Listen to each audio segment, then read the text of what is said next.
దుష్టపీడల నివారణకై, సర్వశత్రు నాశనమునకై, దుష్ట ప్రయోగాల వినాశనమునకై, నరదిష్టి నరఘోష నివారణకై, భూత ప్రేత పిశాచాదుల నివారణకై చాలా శక్తివంతమైన దశదేవతలు రమణీశ్వర హోమశాలలో ప్రతిష్ఠించబోవుచున్నాము.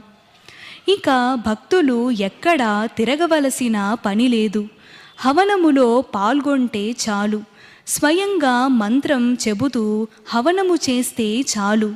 దుష్టశక్తులు పారిపోతాయి, క్షుద్ర పీడలు తొలగిపోతాయి, దైవరక్షణ కలుగుతుంది. శక్తి ఉన్నవారు దాతలు కండి, దైవరక్షణ పొందండి. ప్రతిష్ఠించబోయే